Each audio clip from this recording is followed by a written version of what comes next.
In this video, I discuss why COLA might not actually reflect your rising costs or the rising costs of others on Social Security. Coming up next on Holy Schmidt.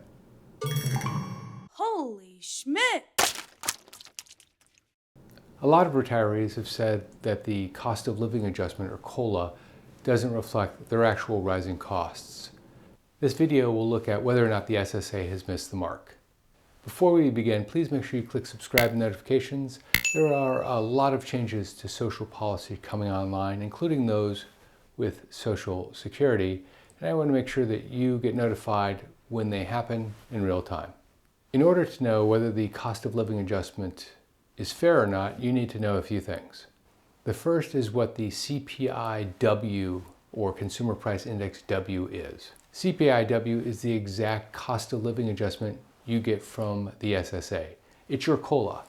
The Consumer Price Index is put out monthly by the Bureau of Labor Statistics, and CPI-W is a measure of urban wage earners and clerical workers who live in or around major cities. It's their basket of expenses that they spend their money on. Items such as housing, car payments, clothing, etc. are put in the virtual basket, and the change in those prices are measured from month to month. But there's one very important point to remember.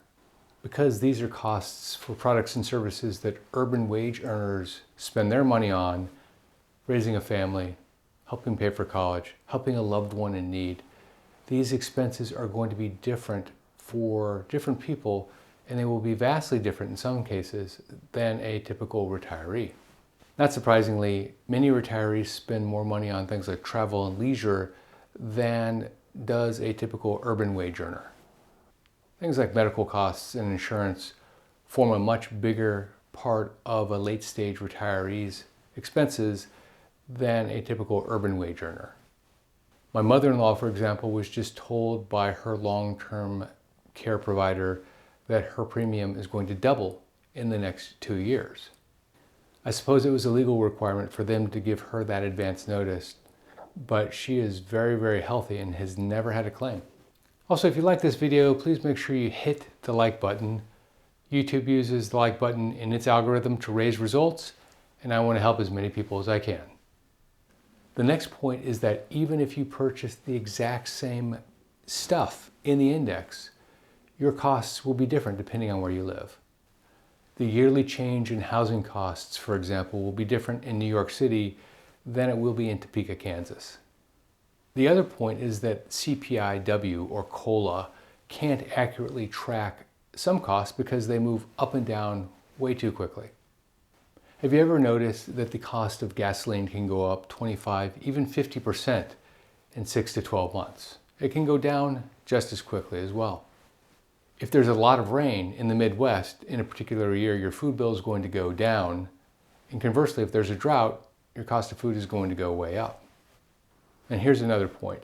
Because the cost of living adjustment is an average, 50% of the time recipients are going to be adjusted up too much, and 50% of the time they're going to be adjusted up not as much as they need to be.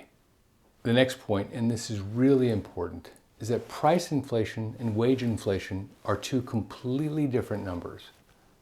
Have you ever noticed that you have a lot more stuff in your life than your parents did and their parents before them did? It's not just because many households have two incomes. Of course, that helps. If you're like most people in this country, your compensation went up faster than the cost base that you're spending your money on. And generally, the more skilled the work, the faster the compensation grew. And of course, if you ever got promoted, the compensation went up faster still. On the flip side, manufacturers are great at taking costs out and adding more quality in. In fact, it's imperative for them to do this in order for them to stay competitive. Now you're in retirement and you no longer get wage inflation on the money coming in, you get cost inflation. How big is the difference? Well, assuming that you never got promoted, $100 of wage in the year 2000 would have grown to $164 of wage by the year 2020. Over that same period of time, the cost of living adjustment would have taken $100 of Social Security payment up to $149. Add a few zeros on to the numbers I'm giving you, and these start to become pretty big differences. In other words, if you had earned the money over the 20-year period, it would have gone up 64%. But because it's coming from the SSA, using the cost of living adjustment, it went up 49%. The final point is that Social Security is a major part of many people's overall net income. In that instance, every dollar counts, and they really feel it when the money coming in and the money going out don't match up properly. So what can you do if you want a better match? Well, the easiest thing to do is understand the components of the CPI-W index, or the COLA calculation, and adjust your spending to reflect what's in those baskets. I've included a link in the description which will take you to a page discussing what the inputs are to the Consumer Price Index. Of course, completely changing your spending to match the COLA basket, the CPI-W basket, isn't realistic for most people. What you can do with this information, however, is look for big differences and try to understand what those are. For reference, the biggest category for most people will be housing and housing-related costs.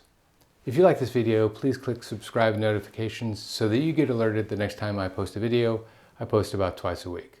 Also, check out this video on living on Social Security alone. It's one of my more popular videos, and it has some great strategies that you can implement in your everyday life. This is Jeff Schmidt. Thanks for watching.